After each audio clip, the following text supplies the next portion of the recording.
Good morning mga kaibigan. Ayun, nandito na naman tayo sa MCC, Mikawayan Commercial Center dito sa Bulacan, Mikawayan, Bulacan. Araw na naman ng ensayo natin para sa ayun nga sa paghahanda para sa loop na gagawin natin. So ayun, bago natin simulan yung ensayo na to, shoutout muna pala sa mga batang ito.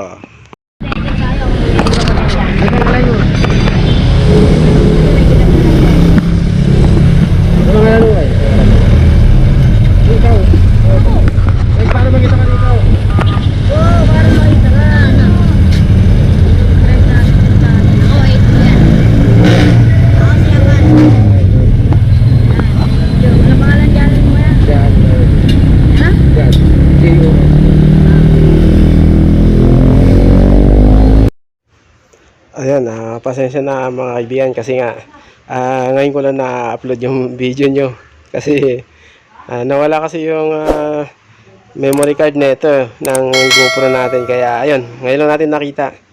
So ayun nga, sila yung mga batang mga batang vulcanizing boys ng Marilao. So ayun nga, habang nag-iinsaya ako dati, na-platan kasi tayo sa Marilao, kaya ayun, natapat tayo dun sa vulcanizing nila. So ayun nga, mag-ingat kayo mga kaibigan diyan sa vulcanizing sa may tabi lang ng SM Marilao. So ayun nga, habang nag-iikot tayo, may nadaanan tayo ditong bata na naputulan ng kadena. So ayun, dahil may gamit tayo, ayun, sinubukan natin ayusin yung bisikleta niya. Kaso nga, nung dinugtong ko yung kadena, John Larvey. hindi natin kakasya kasi maiksi na yung kadena niya. So ayun, hindi rin natin nagawa. So habang inaayos natin yan, may mga bago tayong kaibigan. Yan sila, papa-shoutout. John, tapos Lourvey. May space po?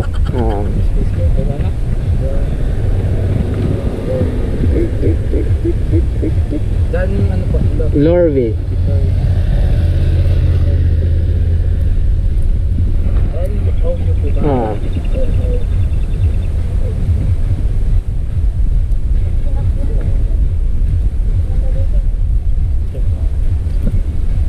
Idol, ito po ba? Yan.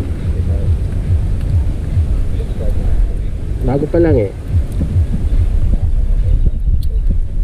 Pansin ko yung camera ni Kuya eh. Kanina pa kayo nakuha sa camera, di ba? Ikot.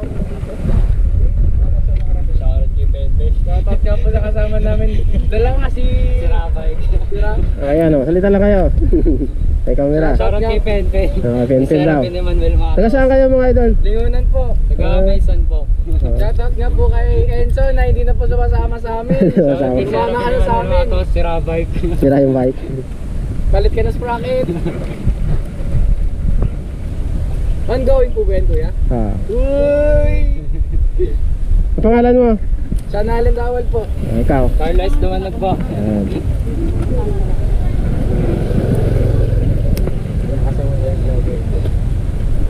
Lagi kayo dito? Opo. Nabisgrasya na din po ako dito. Pag umaga yata may nagpipiloton dito, no? Pag umaga? Pupunta po dito native. Yung mga vlogger din pumunta dito, no? Ay, may sigat po siya sa TikToker tol. Zero, ano ba yun? Nagol po ata pa. So yun nga, yung mga bago nating subscribers, yan, mga bago nating kaibigan. Lagi na sila nag-ensayo dito, mga kabataan. Mga bata pa sila. Tayo nga, medyo may namumuong peloton ngayon. Iwan ko lang kung mabubuo nga ba ito. Yan, mga nag-iensayo din, yun. Marami nag-iensayo dito kasi maganda kasi maging venue ng ensayo to eh. Kasi nga, yun, wala mga sasakyan. Talagang solo ng mga bikers yung kalsada. Tsaka mahaba-habang ikutan to dito. Siguro mga nasa 2 kilometers siya. O, diba? Maganda, hindi na masama yun. Pag na ilang ikot mo na to, last pag ka na sigurado.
At ayun nga, habang nagpapahinga tayo, may nabuo pa ng peloton na pinangunahan ng isang foreigner. Ayan.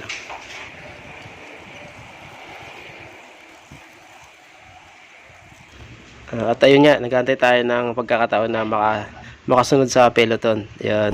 Dahil medyo nagpahinga tayo kanina, siguro mga nasa 30 kilometers na yung tinakbo natin bago nabuo tong peloton na to, na pinangunahan ng isang foreigner.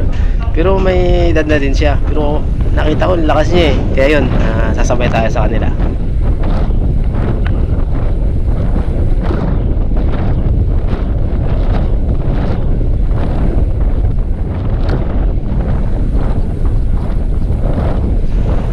Ayun nga, medyo lasbag na tayo kanina.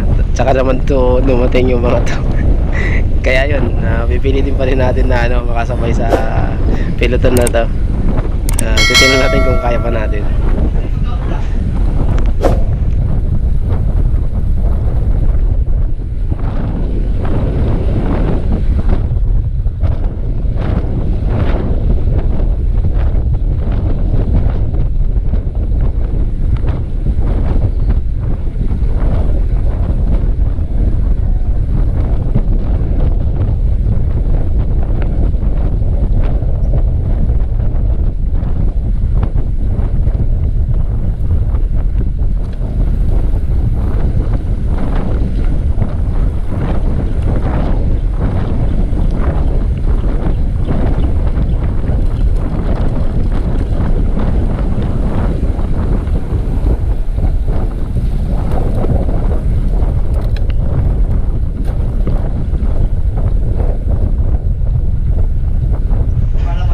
Ayan, yun na sa harapan ko. Pansinin niyo, naka mountain bike lang yan. Pero lakas niyan, lakas.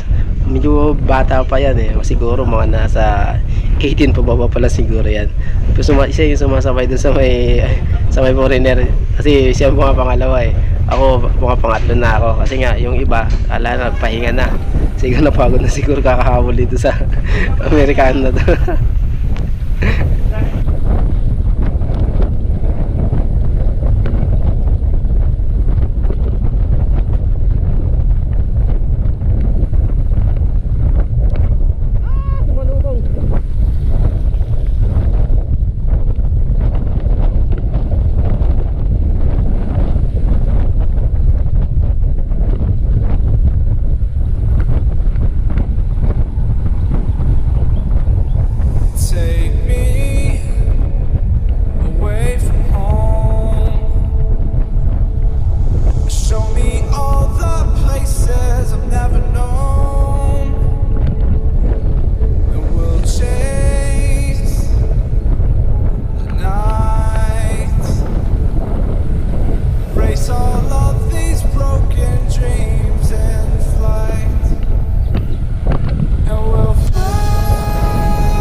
Ayun nga, palingan-lingan siya sa likod. Tinitingnan niya siguro kung may susunod pa sa kanya, wala na.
ayun nga, pansin ko dito, medyo may kalakasan niya itong foreigner na to. Kaya yun, yung mga sumusunod sa kanya kanina, wala na yun. Kaming dalawa na lang yung umiikot dito. Kaming dalawa na lang yung yung nagtatrangko dalawa. Sinusundan ko na lang siya kasi wala na, pagod na rin ako. Hindi ko na siya kayang unahan kasi nga, ayun, kanina pa tayo umiikot dito tsaka para sila dumating.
At ayun nga, wala na, pagod na ako.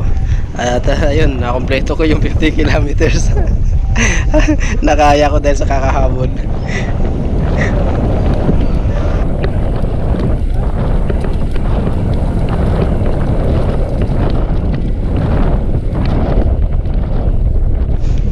Tapos yung padjak niya, padiin na ng padiin. Palakas na ng palakas.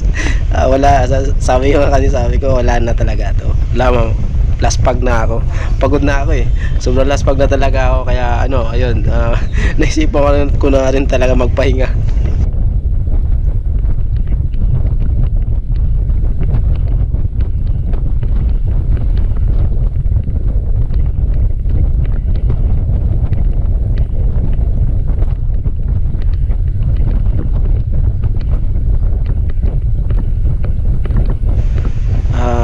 Pero makakaisang ikot pa ako dito kasi medyo kaya pang pumadyak eh. So medyo tinitiis ko na yung ano, yung nangangamit na yung mga hita ko. Ayun, medyo tinuloy ko muna ng konti, baka kaya pa.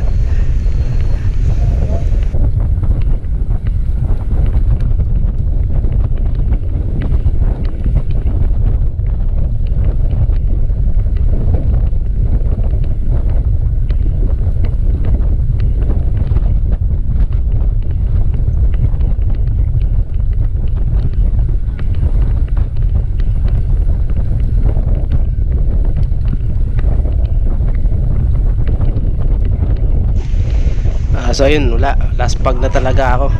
Ramdam ko na yung sakit ng hita ko eh. Kasi nga wala eh, bago pa lang. So ayun, salamat dito sa foreigner na to, talagang napasubo talaga ako.